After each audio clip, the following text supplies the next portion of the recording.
El Parlamento completó este martes la aprobación de la primera ley sobre teletrabajo, una modalidad que creció exponencialmente con la pandemia de COVID-19 y que aún no tenía una regulación específica. En el articulado, que no es muy largo, se abordan asuntos como la duración de la jornada laboral, el régimen de descanso y la provisión de los implementos necesarios para el desarrollo de las tareas a distancia. Además, se garantiza el derecho a la desconexión del empleado, entre otros puntos. El Frente Amplio no votó la nueva norma, argumentando que tiene debilidades en cuanto a la protección del derecho a descanso del trabajador, entre otros cuestionamientos. Vamos a profundizar en el texto. Seguramente lo abordaremos en distintas ocasiones y con varios enfoques en los próximos días, pero hoy estamos con la senadora Carmen Sanguinetti del sector Ciudadanos del Partido Colorado, que presentó en abril del año pasado el proyecto que disparó esta discusión. Senadora Sanguinetti, buen día, gracias por acompañarnos. Buen día, Emiliano, Romina, gracias a ustedes por la invitación, un gusto. Usted no es una política de carrera, ¿no? Tiene más bien un perfil técnico, venía del sector privado, ingresó al Senado porque en marzo del año pasado Ernesto Talvi dejó esa banca para asumir como canciller, ¿no? Recordemos eso. Entonces, ¿qué significa para usted que este proyecto se haya vuelto realidad? Bueno, la verdad es que es una emoción enorme, es una profunda alegría porque por dos razones, yo creo. Por un lado, como bien decías tú, Emiliano, no soy una política de pura cepa, estoy en proceso de aprendizaje y la verdad es que lograr que una ley se apruebe, yo diría que es más un arte que una ciencia.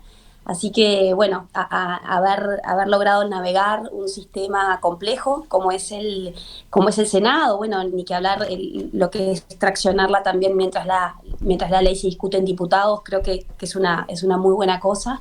Y por otro lado, porque yo soy una teletrabajadora parcial desde hace 13 años, desde que nació mi hija mayor, y soy una defensora acérrima del teletrabajo como modalidad idónea para compatibilizar muchas cosas y como vehículo de inclusión social. En mi caso, para compatibilizar crianza y una crianza que intenta estar presente y las demandas de una vida laboral exigente. En el 2011 yo volví a Uruguay después de muchos años de vivir en el exterior y justamente el proceso de búsqueda de trabajo se me hizo muy difícil porque yo pedía la posibilidad de teletrabajar, aunque sea en parte. En ese entonces yo vivía en el estado de Texas y trabajaba para el estado de Nueva York con absoluta normalidad. De hecho, muchas de las organizaciones de la sociedad civil para las cuales yo trabajaba ni siquiera sabían que yo no estaba en el estado de Nueva York porque originariamente sí estaba. Y bueno, en aquel entonces, en el 2011, cuando yo pedía la posibilidad, les decía, miren, yo soy súper trabajadora, soy súper comprometida, en todo caso, si peco de algo es de trabajar de más y no de menos, pero les pido, miren, la verdad que tengo que estar 10 horas afuera de mi casa. Y eso en el 2011 para Uruguay era una locura de plantear. Y así pasé varios procesos de búsqueda de trabajo frustrados. Me llevó un buen tiempo conseguir trabajo en Uruguay. Y yo no podía creer que existiera esta brecha tan profunda en un país en el que la conectividad es muy buena, porque no tenemos problemas de internet, no tenemos, digamos, ni que hablar lo que es el manejo de la tecnología y demás. Entonces, esto estaba dentro de mis prioridades. Porque cuando uno, ahora que me toca estar desde este lado, es como que hago la conexión mucho más directa entre algunos de nuestros problemas culturales y la legislación, ¿no? Uh-huh. Entonces esto estaba dentro de la lista de planteos, de temas en los que quería trabajar. La verdad es que no iba a ser nunca el primero. Yo de hecho estaba trabajando en otros temas, pero bueno, con la llegada de la emergencia sanitaria, yo asumí un 3 de marzo y el 13 de marzo cuando se decretó la emergencia sanitaria dijimos, vamos a encarar esto pronto, uh-huh. Y así fue que el 20 de abril se presentó el proyecto de ley. Vuelvo sobre algo que mencionaba al pasar. ¿Era necesario legislar? ¿El teletrabajo es una actividad riesgosa, desordenada? ¿Cuál es la base? Sí, a mi juicio es absolutamente necesario porque, a ver, esto está regido hoy, o sea, previo a la legislación, no es que, bueno, no había normas laborales. Claro, sí, las normas laborales existían, las hay. Lo que pasa es que son normas laborales que fueron concebidas hace más de 100 años cuando la posibilidad de teletrabajar no estaba en el escenario. Entonces, por la especificidad del teletrabajo, yo tengo el profundo convencimiento de que requiere una legislación específica, sin dudarlo. Sí, porque vio que ha habido algunos cuestionamientos, ¿no? Hasta irónicos, a propósito de que un liberal se meta en un terreno que ya está funcionando, que ya existe, y para el cual, bueno, en definitiva está la normativa general de relaciones laborales, ¿no? Sí, la verdad es que yo discrepo profundamente con esa visión y les voy a contar lo que me ha pasado en las últimas semanas. Me han llegado mensajes, reclamos, consultas de personas que en esto de la vuelta a la presencialidad, de personas que me dicen, mira, mi empleador decidió ahorrarse el alquiler de las oficinas y mandarnos a todos a teletrabajar y yo no quiero teletrabajar. ¿Qué puedo hacer? Y bueno, la verdad es que sin un marco legal no puedes hacer nada, ¿no? Esa es la situación, a mi juicio, de precarización que están los empleados hoy. Y como esos hay otros elementos que yo entiendo que son necesarios tener una legislación específica.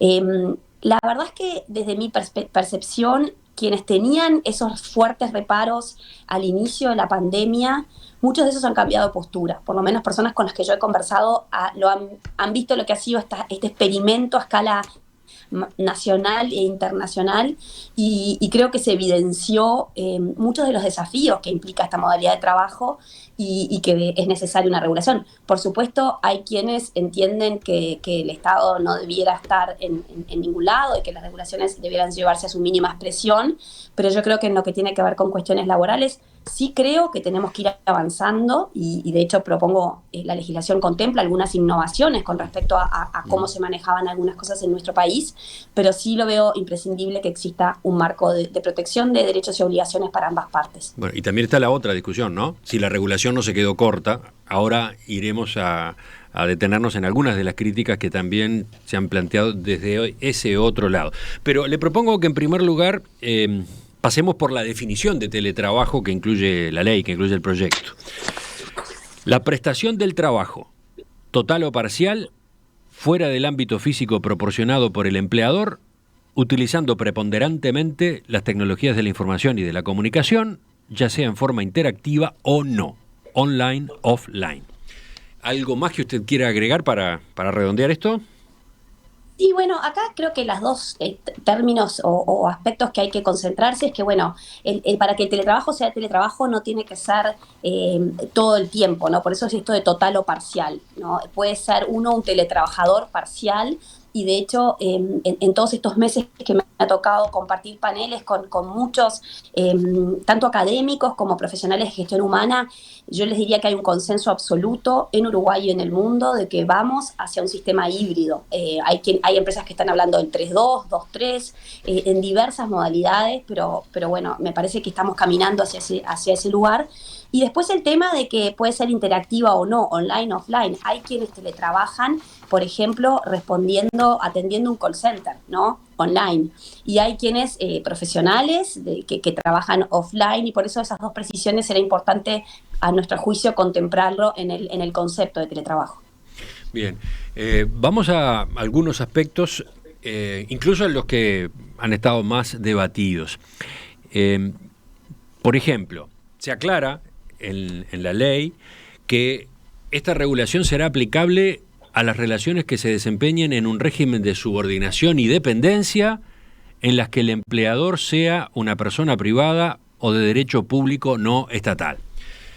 ¿Qué es lo que implica este artículo? Sí. Implica que no abarca todo el teletrabajo, ¿no?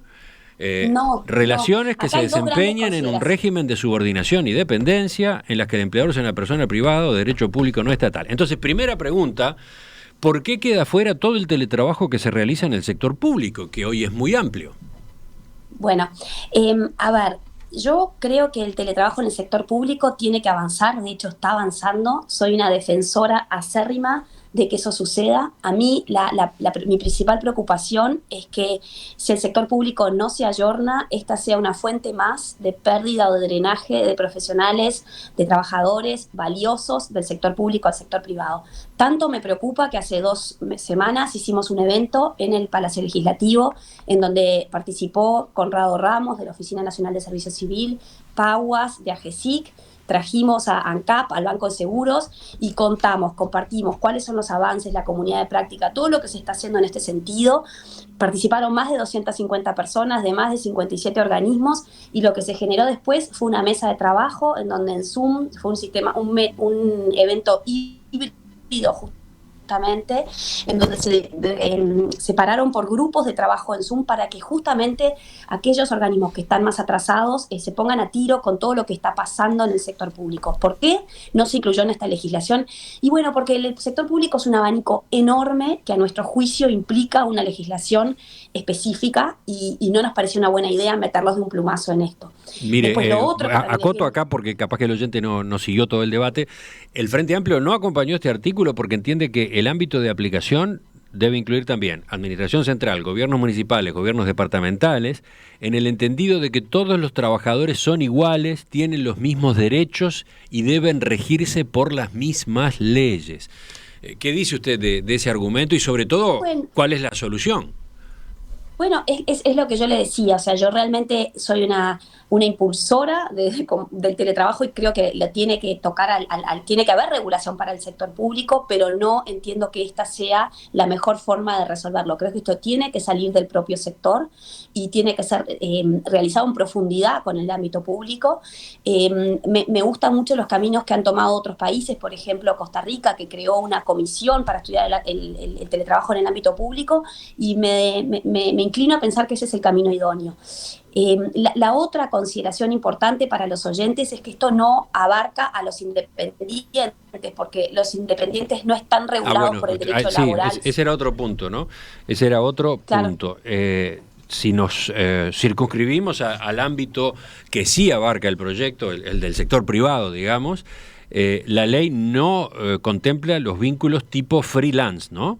O sea, tiene que haber una relación de dependencia. La persona tiene que estar en planilla, digamos.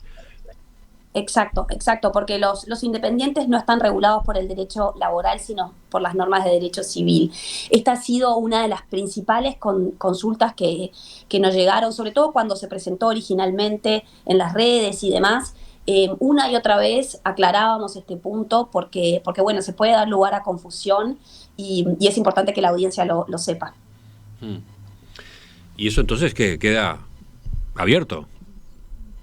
Bueno, claro, son vínculos independientes. Eso, digamos, no están regidos por las normas de derecho laboral, con lo cual esto se limita a los regímenes de subordinación y dependencia, como bien lo decías tú, Emiliano.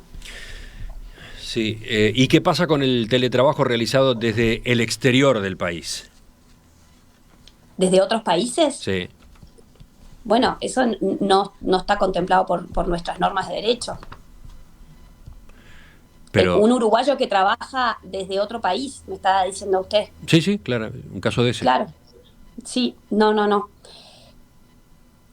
Esto aplica a quienes están en el territorio nacional. No, pero a ver, es un detalle importante porque está pasando hoy que embarcados en el teletrabajo, sí, muchos dicen, bueno, sigo trabajando. Sí, desde mi casa, pero si tengo la oportunidad de hacer un viaje, lo hago, y desde el lugar a donde vaya continúo teletrabajando y después vuelvo, etcétera, ¿no? Claro. Sí, la verdad es que la posibilidad de que se realice un viaje, pensé que me decía un uruguayo que trabaja desde el exterior. Estoy pensando en todas las posibilidades. Estoy pensando en todas las posibilidades. En la de alguien que esté en el exterior de manera permanente, trabajando para una empresa en Uruguay, ese es un caso, o el de alguien que va y viene, o que se va moviendo, ¿no? Que está, no sé, un mes en Argentina, después sigue y está 2 meses en México, pero continúa desarrollando la tarea para una empresa uruguaya. ¿Cómo se maneja ese tipo de situaciones? Sí, lo importante acá es que creo que estamos yendo a uno de los temas como medulares de la esencia del teletrabajo, y que responden a cómo lo resolvimos en nuestro proyecto de ley. Y dos de las cuestiones medulares es desde dónde se le realiza el teletrabajo, ¿no? La ventaja que tuvimos en Uruguay, si se quiere, fue que llegamos muy rezagados, lo cual fue una profunda desventaja, ni que hablar que nos encontrara la pandemia sin un marco regulatorio, ¿no? A diferencia de la gran mayoría de los países de la región. Pero eso nos permitió mirar la regulación comparada, ¿no? Hacer un estudio de qué era cuál había sido el camino de los distintos países, ¿no? Hay países que han tomado criterios muy restrictivos en el sentido de que solo dejan teletrabajar desde un lugar específico, y nosotros lo que dijimos en el artículo que refiere al lugar... Ese es el sexto, ¿no? Sí, en el domicilio del teletrabajador o en otro sitio definido en el contrato. La verdad es que esto es así porque, en definitiva, el teletrabajo tiene esta cuestión, si se quiere, más compleja, que está vinculada a los posibles accidentes laborales, ¿verdad? Entonces, por eso es que existe la necesidad de definirlo en el contrato desde dónde va a teletrabajar. Leo para el oyente lo que dice el artículo 6. El teletrabajador y el empleador deberán determinar el lugar donde se prestarán las tareas laborales, que podrá ser el domicilio del teletrabajador o en otro sitio definido en el contrato.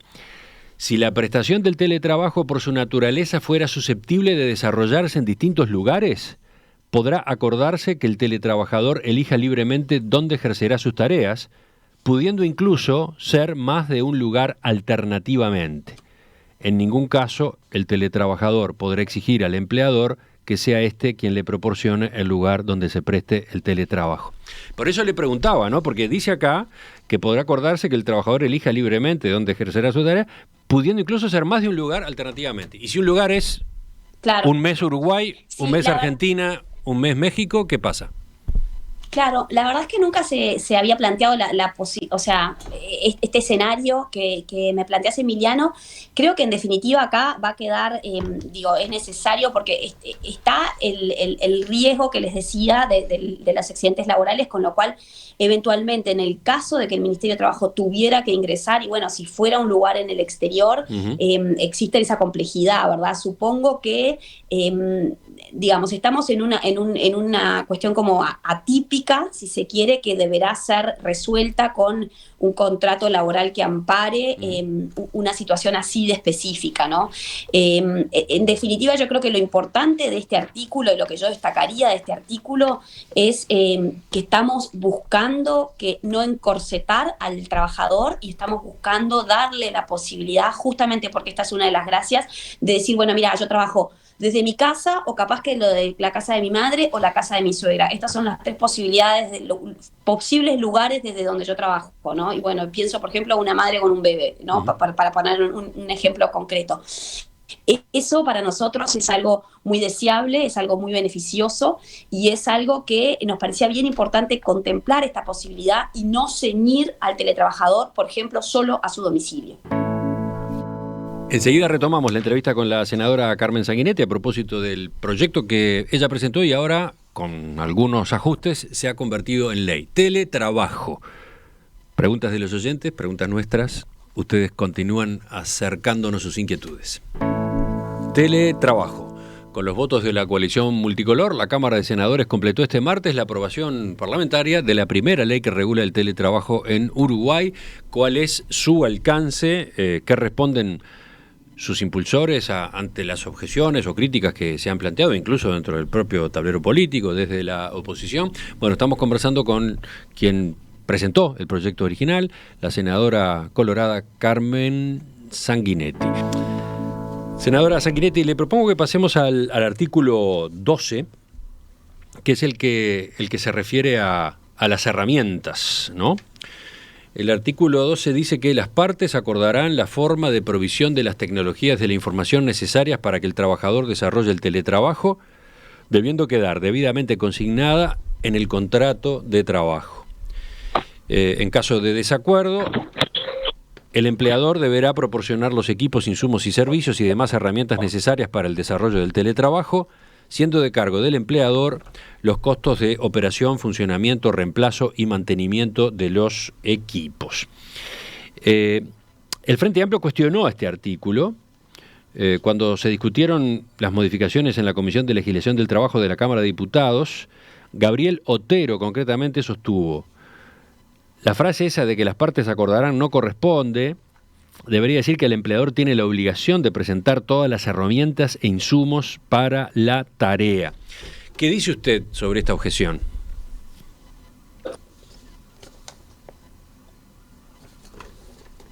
Senadora Zingueretti. Bueno, a ver, varias cosas. Para empezar, la frase de... ¿Perdón? ¿Me escuchan? Sí, le escuchamos un poco entrecortado. A ver. ¿Hola? Sí. Sí, a ver, bueno, sigamos. No sé qué estará pasando. No, le decía que hay que tener en cuenta varias cosas, a mi juicio. O sea, por un lado, yo siempre digo, si estuviéramos en un país en donde las empresas tuvieran otras espaldas, poner desde el inicio, ¿no? Que será de cargo del empleador cubrir, digamos, las computadoras y todo lo que las herramientas de trabajo, ¿no? ¿Qué es lo que pasa en nuestra realidad, Emiliano? Cuando uno conversa, y les pongo el ejemplo de la CUTI, que de los 390 empresas, 350 son pequeñas y medianas empresas. Cuando uno conversa, y he conversado con muchísimas empresas pequeñas y medianas de nuestro país, que son las que son el gran empleador, ¿verdad? Son a quienes tenemos que escuchar con mucha atención siempre, y ni que hablar en un contexto de pandemia. Y lo que nos dicen es, mira, la verdad es que si yo a mis 14 empleados, además de la computadora que tienen en su, digamos, la computadora fija, les tengo que comprar una laptop a los 14 empleados, no voy a poder permitirles teletrabajar. Entonces acá la tensión está entre obviamente lo que desea el empleado y lo que puede el empleador. Habrán multinacionales con espaldas muy anchas que podrán comprar hasta la silla ergonométrica, ¿no? Esto va a depender de la realidad de las empresas. Originalmente el artículo, como salió del Senado, no incluía lo de en caso de desacuerdo el empleador deberá proporcionar los equipos, insumos y servicios y demás herramientas necesarias. Eso fue agregado en diputados. Yo entiendo que ese agregado en definitiva le está poniendo una presión mucho mayor al empleador, en definitiva va a generar probablemente que en algunos casos no se pueda permitir el teletrabajo. ¿Qué es lo que... Pero a ver, la objeción, por ejemplo, que se ha formulado es la siguiente. Parecería que no es tan sencillo lo que usted dice. ¿Qué sucede si un empleado está negociando un contrato de trabajo en el que el empleador no quiere hacerse cargo de los costos del teletrabajo? ¿La persona no se expone a perder una oportunidad de trabajo? No, porque acá hay que separar los tantos, ¿no? Cuando tenemos un vínculo laboral que arrancó como un vínculo laboral presencial, digamos... el teletrabajo es algo que tiene que ser voluntario por ambas partes, ¿verdad? El empleado tiene que querer teletrabajar y el empleador tiene que estar dispuesto a que ese empleado teletrabaje, ¿no? Porque no podemos confundir, no es algo que se da de manera sistemática. Distinto es si se hace un llamado, que yo creo que va a empezar a suceder eso, se van a empezar a hacer llamados para teletrabajadores, ¿no? Y en cuyo caso, bueno, es un vínculo laboral que se inició en un paraguas, en un marco de teletrabajo, ¿no? Uh-huh. Si algo valoramos con la pandemia, quienes no, capaz que no lo valoraban tanto antes, es las grandes ventajas de la presencialidad, ¿no? Creo que en definitiva hay algo bien insustituible cuando estamos todos juntos en un mismo lugar, en un mismo momento, y que hablar a nivel de tareas que implican creatividad, que implican desafíos intelectuales, que implican la colaboración, todo eso es mucho más fácil en la presencialidad. Y cuando digo que hay un consenso en que vamos a ir a un sistema híbrido, yo creo que en definitiva implica que justamente esos espacios son necesarios y son imprescindibles. Uh-huh. El tema es que depende por supuesto del tipo de tarea que uno realiza, pero la enorme mayoría de los trabajos tienen un componente, yo le hago acá en primera persona, yo tengo que estar largas horas en el Palacio Legislativo, en las comisiones, en las discusiones, en el pleno, en las interpelaciones, pero después el estudio de derecho comparado, el estudio de los proyectos de ley, el pulido de la redacción de los proyectos que yo presento y demás, la realidad es que esas cosas no importa si las hago temprano bien temprano o bien tarde en la noche desde mi casa, o si las hago sentadas en el despacho, en mi despacho, ¿verdad? Entonces, creo que en esto estamos todos aprendiendo. Yo creo que es una maravilla para quienes nos interesan los temas de comportamiento humano, la cantidad de papers, de trabajos, de informes que se están realizando, porque tenemos pensadores del mundo entero que están poniendo el foco en esto, en cómo ser más productivos, en cómo es la mejor manera de combinar la presencialidad y la virtualidad, y seguramente en unos años estemos todos siendo infinitamente, y tengamos esto infinitamente más aceitado de lo que los tenemos hoy. Y también lo otro en esa línea que me gustaría precisar es que hay muchos uruguayos que teletrabajaron por primera vez en condiciones de pandemia.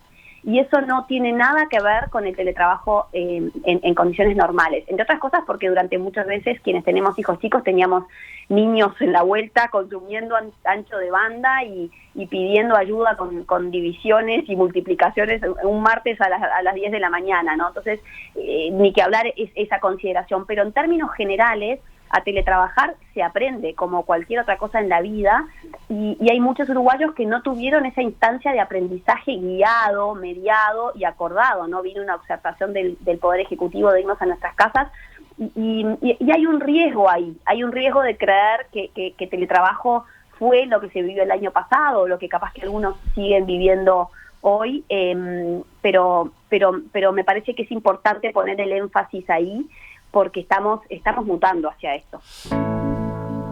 Le propongo que pasemos, senadora Sanguinetti, al artículo 8, uno de los más discutidos por el Frente Amplio, el que regula el descanso y la jornada laboral en modalidad de teletrabajo. Voy a leerlo.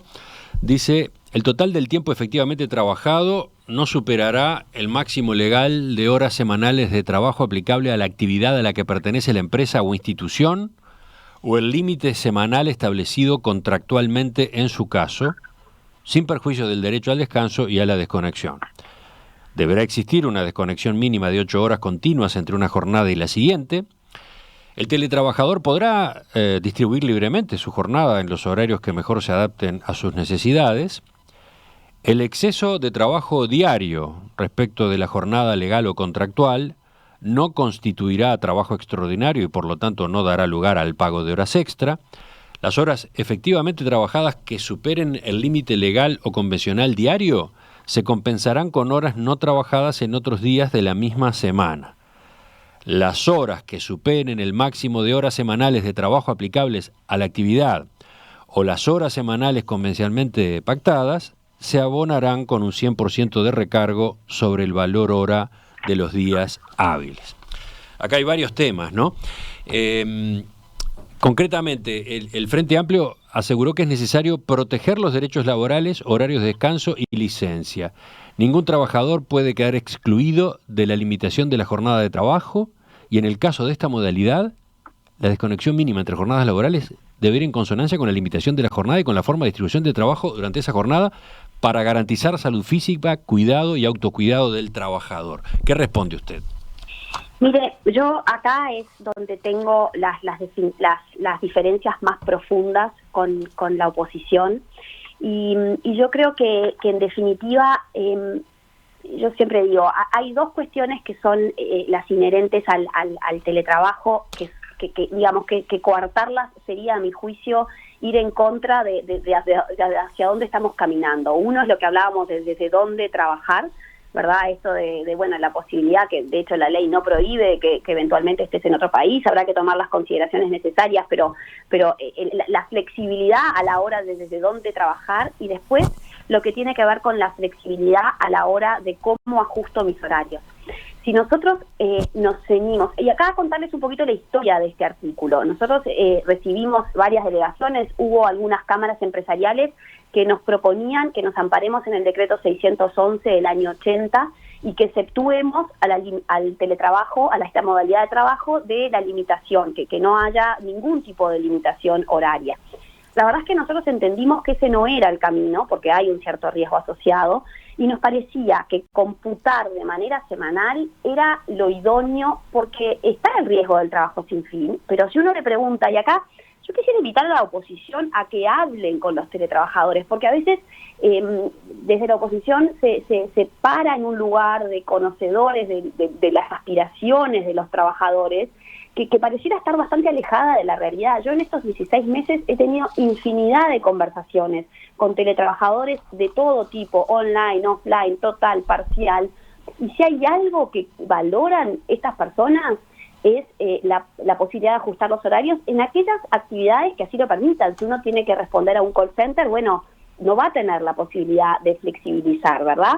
Pero en muchas otras actividades sí, y esto es algo que los trabajadores desean, porque no nos olvidemos, Emiliano, que aquellos trabajadores que quieran seguir abrazados a las 8 horas en el ámbito físico proporcionado por el empleador, lo van a poder seguir haciendo.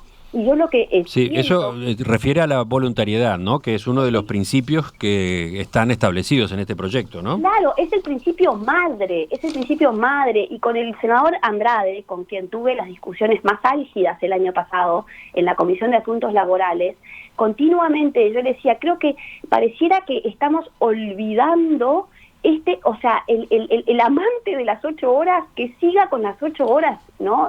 Nada lo impide. Aclaro acá, el artículo 3 dice que son principios rectores a la voluntariedad, o sea, el teletrabajo es voluntario, deberá obtenerse el consentimiento del trabajador, el que deberá constar por escrito.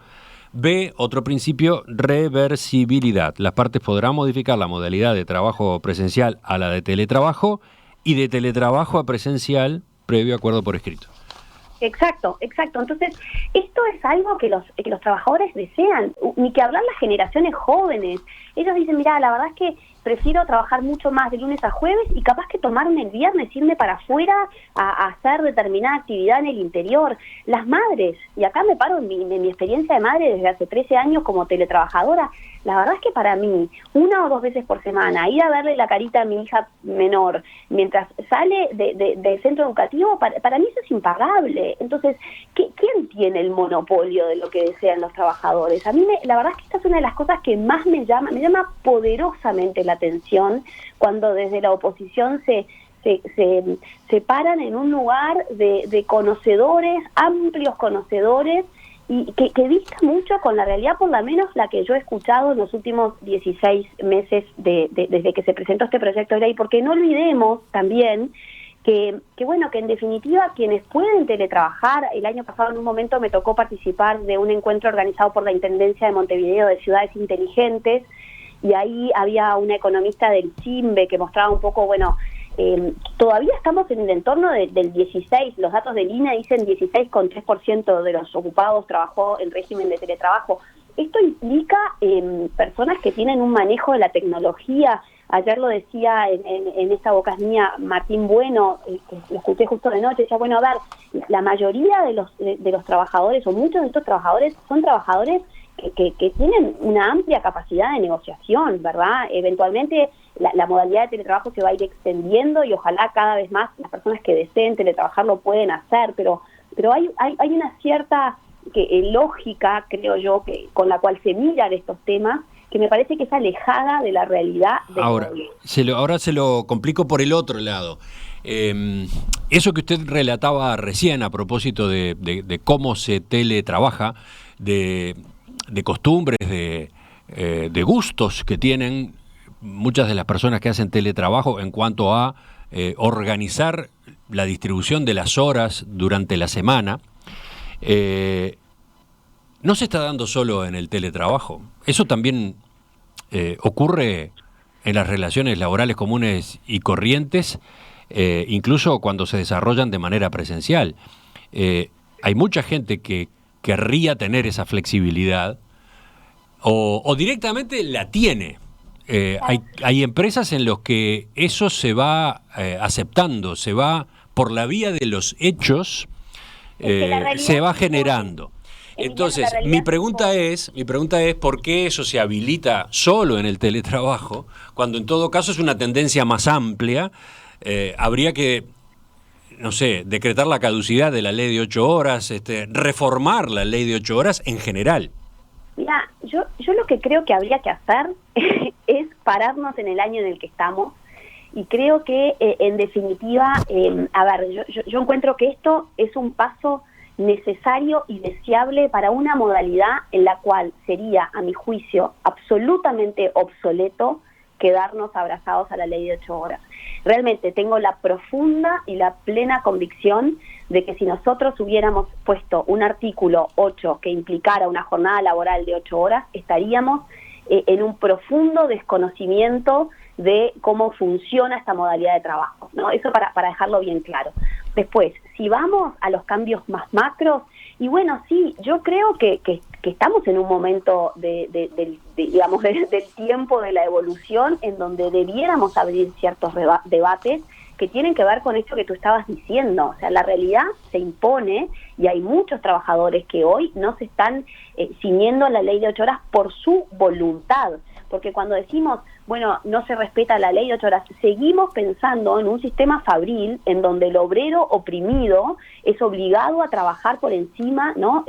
Tenemos ese chip tan metido adentro, porque convengamos que la ley de 8 horas fue absolutamente necesaria, imprescindible, de vanguardia, fue un avance gigantesco en su momento, en su momento. Entonces, ¿cuál es el avance gigantesco hoy? ¿Dónde estamos parados hoy? La ley de 8 horas, por supuesto que tiene enorme sentido en algunas actividades, pero en otras eso es algo que realmente el trabajador desea. ¿Estamos protegiendo de verdad al trabajador en general? ¿O en realidad lo que le estamos es inhibiendo la posibilidad de ajustar sus horarios según mejor les convenga? Yo, Emiliano, la verdad es que creo que en materia laboral tenemos un debe como sociedad. Creo que hay muchas cuestiones que quedaron de alguna manera cristalizadas en un momento que el país evolucionó, el mundo evolucionó. Entonces, desde la oposición, lo que muchas veces yo me encuentro, y quisiera también agregar que en la oposición no había una posición unánime. Ellos pidieron un cuarto intermedio, me consta que hay algunas legisladoras, hay una en particular que estaba dispuesta a votar este proyecto, más de uno que hubiera deseado acompañarlo, por algo pidieron un cuarto intermedio, estuvieron conversando y debatiendo. Yo les tomaba el pelo, les decía, bueno, en octubre me sorprendieron para mal, porque yo fui a la votación en octubre creyendo que el Frente acompañaba en general y no votaba 2 artículos en particular. Y digo, a ver si ahora me sorprenden para bien, bromeando, ¿no? Porque realmente no hay una posición unánime en el Frente Amplio. Hacemos una pausa y vamos con preguntas, a ver algunas de la audiencia, Romina. A ver, para terminar de algún modo con este tema, porque tiene que ver, le pregunto, senadora, y después damos paso a las consultas de los oyentes, por desconexión. Hay un aspecto novedoso en el proyecto, el derecho de desconexión que se introduce en el artículo 14.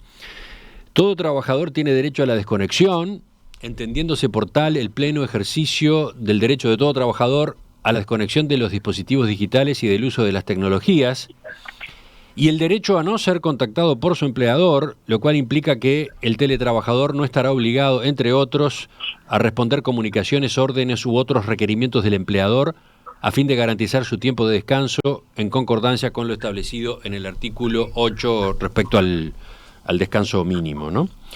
Es interesante este tema, vieja discusión ya en otros países, aterriza acá en Uruguay, pero así como está redactado, parece que el derecho se introduce no solo para el teletrabajador, para todo trabajador, ¿es así?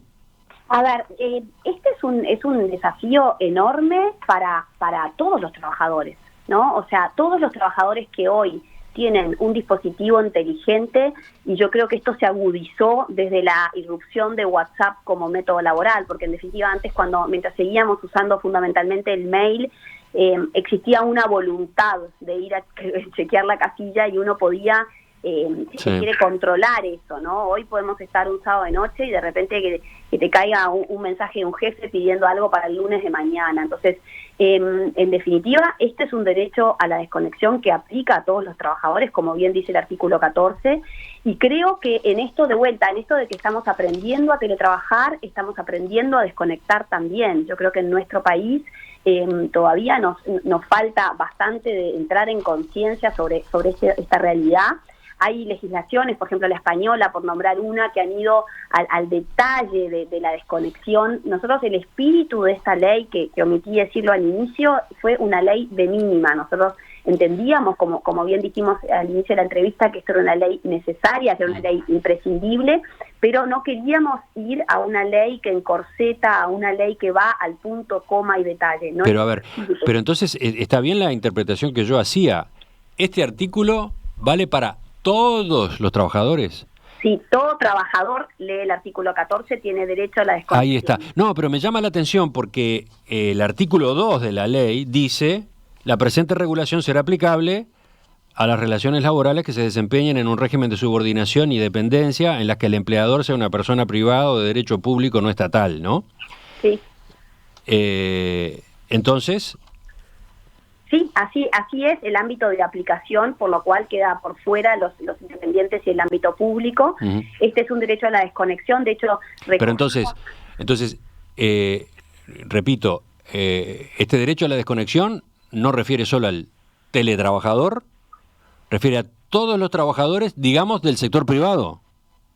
Claro, este es un derecho que, digo, para poner también en antecedentes, en el 2017 hubo un proyecto de ley que fue presentado sobre el derecho a la desconexión. Esta es una necesidad que tienen todos los trabajadores que hoy, como decíamos, estén con algún dispositivo y que teletrabajen o no teletrabajen. Ajá. Es una necesidad que excede...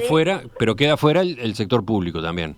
También, pero queda fuera porque, en definitiva, entendemos y impulsamos y se está avanzando en esta línea, porque si uno viera, por ejemplo, ANCAP, lo avanzado que está, o el Banco de Seguros, lo avanzado que está, y se están compartiendo estos avances y estas reglamentaciones y demás, esto va a ser cuestión de un tiempo que exista una modalidad, una reglamentación para el sector público, ¿verdad? Y seguro que va a incluir algo en esta línea, porque no hay legislación que regule el teletrabajo que no tenga un artículo vinculado al derecho a la desconexión. Bueno, vamos ahora, Romina, ahora sí, ¿qué preguntas o qué inquietudes aparecen?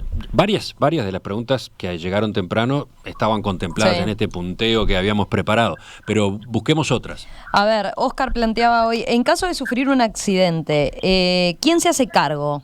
Preguntaba. A ver, rige la misma regulación que rige hoy para quienes no están teletrabajando, ¿no? El artículo 11 refiere a la seguridad e higiene laboral y queda bien claro que el teletrabajo no eximirá al empleador de verificar la correcta aplicación de las condiciones de salud y seguridad ocupacional, ¿no? En definitiva, en esto no hubo ninguna innovación. Cuando uno estudia el derecho comparado, todas las legislaciones van por este camino, o la enorme mayoría de las legislaciones, al menos que recuerdo ahora. No hay mucho margen para innovar. O sea, en definitiva, acá hay un componente que implica que el empleador se tiene que hacer cargo de que se estén cumpliendo las condiciones de seguridad y higiene laboral. Obviamente, yo cuando digo, bueno, el debate en Uruguay arrancó en el año 2009 con la primer presentación del primer proyecto de ley. Hace más de 10 años que en Uruguay está este debate instalado, con mayor o menor intensidad según las cuestiones que fueron pasando, pero hace más de 10 años que está esto en agenda. ¿Por qué no se daba el paso? Y bueno, porque tiene algunas cuestiones que son complejas. Esta es una. Bueno, ahí usted menciona un punto que ha planteado el propio ministro de Trabajo y Seguridad Social, ¿no? Pablo Mieres, que alertó. Después quiero volver sobre la pregunta del oyente, pero decía Mieres ayer, según consignó Subrayado, tienen cierta dificultad de parte del ministerio para ingresar, por ejemplo, al domicilio para verificar las condiciones en que el teletrabajador está en su actividad. Se requiere autorización del propietario en ese caso. Exacto, porque es un sagrado inviolable. ¿Y ahí qué pasa? ¿Cómo se resuelve la cosa entonces? Y bueno, justamente esto lo va, si el propio ministro Mieres lo ve como un elemento que hay que resolver, y bueno, vamos a ver en la reglamentación cómo lo resuelven, implica que exista un consentimiento, ¿verdad? Porque en definitiva se precisa una inspección ocular. En algunos países se están haciendo inspecciones por la modalidad de dispositivos electrónicos, pero... Claro, él decía ahí que la diferencia es si quien pide la inspección es el trabajador, bueno, no tendría problema en dejarlo entrar a alguien de la Inspección General del Trabajo. Si quien quiere corroborar las circunstancias a las que el teletrabajador está desempeñando su tarea, bueno, es el empleador, ahí es más difícil, ¿verdad? Claro, lo que pasa es que acá, de vuelta, hay que pensar las situaciones hipotéticas y después la realidad. O sea, un trabajador no puede pretender querer teletrabajar si no está dispuesto a que venga el ministerio a controlar si es necesario. O sea, hipotéticamente esa situación se puede dar, y sí se puede dar, pero la verdad es que en los hechos, supongo que aquel trabajador que quiere teletrabajar es porque está dispuesto a que vengan a chequear, y si no, en el caso de que no esté dispuesto, y bueno, no podrá teletrabajar y tendrá que ir al ámbito ofrecido por el empleador, ¿verdad? Me impresionó lo que dijo recién, no lo había pensado, que eventualmente las inspecciones se pueden hacer de manera virtual. En la tecnología existe. Obviamente, una inspección hecha con una cámara a distancia y un micrófono a distancia, no van a poder relevar todo, absolutamente todo, ¿no? Pero en principio es una herramienta disponible que evitaría el ingreso al hogar, por ejemplo. Claro, ¿no? Lo que pasa es que pensemos que esto para el trabajador está en su interés de trabajar, si no estaría pidiendo esto, ¿no? Se nos termina el tiempo, creo. Romina, ¿más preguntas? Bueno, algunos oyentes, por ejemplo, nos remiten a la nota que aparece hoy en La Diaria, donde se cita al catedrático de Derecho de Trabajo y Seguridad Social de la Facultad de Derecho de la Universidad de la República, Hugo Barreto, que él menciona varios puntos, ¿no? Le planteo uno que señala varios aspectos que a su criterio quedaron descuidados en la ley. Dice Barreto, la ley es defectuosa porque faltó mencionar en el texto soluciones vinculadas a asegurar la efectividad entre trabajadores presenciales y teletrabajadores, los temas de acoso laboral u otro tipo de violencia y la protección de datos personales y la intimidad de los empleados. Bien, a ver, no leí el artículo de La Diaria, sí había leído algunas críticas de Barreto. Yo creo que en definitiva este es un primer paso. Yo estoy enormemente contenta de que se haya dado, entendemos que es un paso en la dirección correcta. Seguramente la ley puede ser perfectible, ¿por qué no? Se puede, en relación a la protección de los datos y demás, sí, bien se puede incluir alguna cuestión. Es un tema muy complejo. Nosotros lo comenzamos a estudiar. Nos parecía que no era una buena idea poner un artículo general en relación a esto, porque todavía el Uruguay está madurando esta modalidad de trabajo y no hay un consenso en relación a cómo ir en este sentido, ¿no?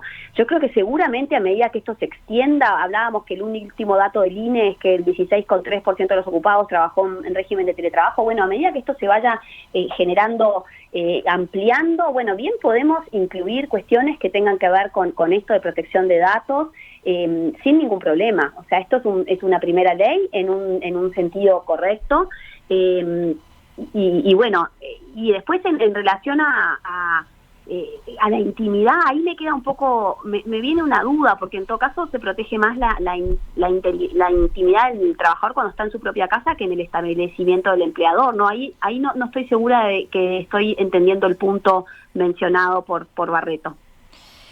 Después, algunos otros planteos. A ver, Ana, por ejemplo, plantea, no debería transformarse esta ley en una herramienta para el trabajo en negro, ni que pasen a ser contratados como unipersonales por teletrabajar y quedar por fuera de la protección del derecho laboral. Pero también plantea que tampoco debe impactar en el salario. ¿Qué garantías hay en ese sentido de que no se va a ver afectado de alguna manera el salario del teletrabajador? Bueno, acá vamos a... Digo porque había varios que mencionaban un caso, por ejemplo, hay una nota últimamente que está circulando en estas últimas horas con un planteo de Google que va por ese lado. Cito el título, el polémico plan de Google de recortar el salario de empleados de Estados Unidos que trabajan desde casa. Es un aspecto que citan varios, ¿no? Claro. A ver, acá en los principios rectores está el tercer principio rector, es el principio de igualdad, que los teletrabajadores van a tener los mismos derechos y accesos a las mismas condiciones de trabajo que los trabajadores presenciales.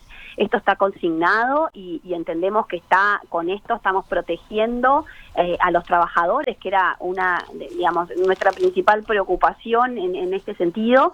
Estamos protegiendo a los trabajadores de que no exista una discriminación para aquellas personas que estén teletrabajando.